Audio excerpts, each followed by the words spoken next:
The beautiful vocals of Tomi Owo, and yes, we went calling and she came through. Hello, Tomi.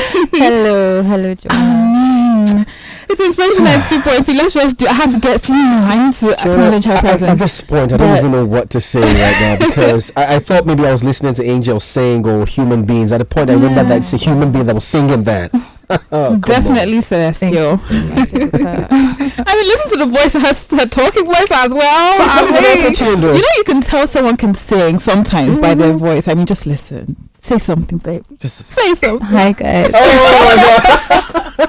Somebody hold me. Oh, you are the best. Thank you so much, guys. Great to have you in. It's Inspiration 92.3, the lunchtime show. I am Joanna. I also have Ebuka. Ebuka, number one boy on the radio. Have to say it. But great to have you in again.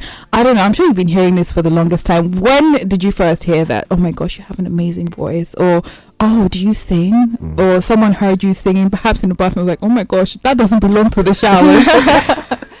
Thank you, Joanna. I grew up in a musical family. Okay. Yes, so from early on I knew that I was musically inclined. And when I was out of the university, I was like, okay, I think I have found a reason to focus on music full time.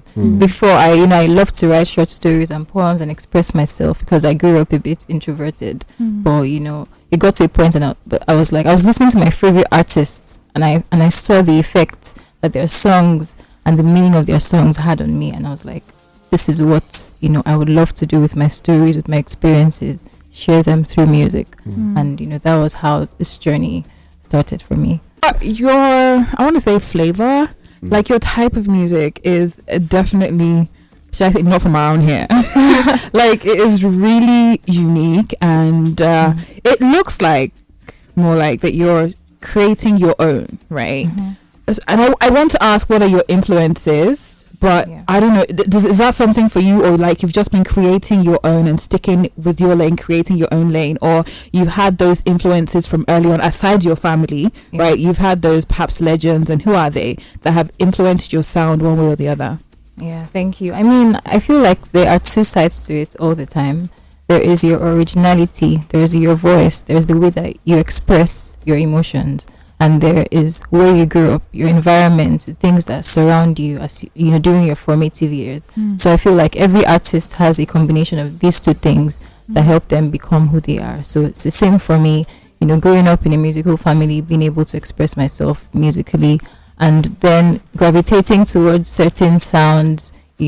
Sometimes my mom will travel, and then when she would come back, she would, bring so many CDs, different genres, So we'll just play the CDs at home. She fed us. Yes. Shout out to our mothers, and they're amazing. So that really helped, exposed us to different genres early on. And then she bought us our first musical instruments early on as well. So that helped us practice and begin to, put all of these influences together. Make music, yeah. Honestly, going from there, people don't know that you used to be a banker. How does that even happen? Okay, from the banking sector to the music industry, what was the transition like for you? Yeah, so I feel like before I started working in 9 to 5, because it's it was a corporate job. Before that, I've always been musical, but I'm the first child, and I felt a bit of a sense of responsibility when I was done with my university. I wanted to begin to just earn money, and that was the growing up now. Our parents wanted to I'm very good at you going to start working, all that stuff. But I feel like there was no pressure. I really enjoyed it, and it taught me a lot as well. It helped me. I feel like in my little way I was being intentional, because I didn't just want to jump into an industry that I knew not a lot about. I didn't know the ropes. I didn't have enough to invest in myself at the moment, and I was still developing my sound. I was still growing as an artist inside of me. So that helped me. While I was working, I started working on my very first EP. I would release one song every month. So work all week, weekends, studio with my brother, who's my producer, who's an amazing producer. So, we're able to release an EP while I was working. And so having a family of musicians as well also sort of helped you or made it easier for you, right? Yeah, a family of people who understand my love for music and were able to support me and understand music as well. That really helped. Yes. Yeah. And you're really young.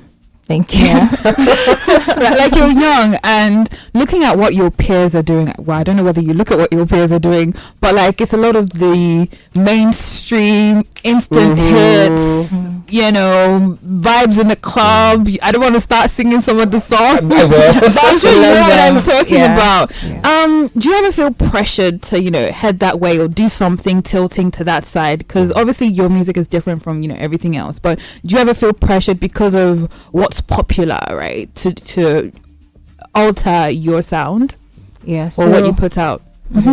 Thank you. I mean, not entirely. My song "Beautiful," which was played earlier, has a remix EP. Piano, yes, which was so much fun because we're able to explore that same sound in different genres.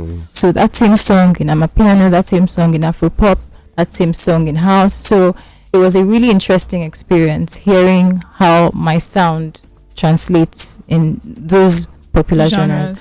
Yeah, I feel like mainstream is great because there's so many factors. There's your look, there's your positioning, there are so many things, and if that isn't you per se, then there's no need to force it. It's all about being authentic to me. And is it you? Yeah. Is it you? Do you think you have those many sides, or do you think like this is your lane? This is my lane. And it's growing. It's expanding by the day. And I listened to a friend of mine's song that's coming out soon, like 1st of September. And she's very alter, very very expressive, amazing artist. She's not mainstream per se, but if you listen to this song, you will connect to it as an Afrobeats lover, or as an African music lover, or a good music lover. You will seriously connect to it. So in the end, everything is connected, and as long as you stay true to yourself, I feel like you can interpret the music in different ways. Yeah, Ebuka is just staring at Tomi Owo, like she's under some sort of spell. I actually am. Okay, so you have this sort of quiet outlook. So it takes me back to the album Pieces. Yes. What mental space were you in before that made you write the songs that are in that album? Because that's why I've been looking at you. You look very calm, and I don't know how people do that today. So what happened to you at that time for Pieces to come out? Pieces is a compilation of different fragments of my heart. People broke it. People never chop breakfast. You never chop breakfast. A lot of breakfasts were had, and that was my first EP.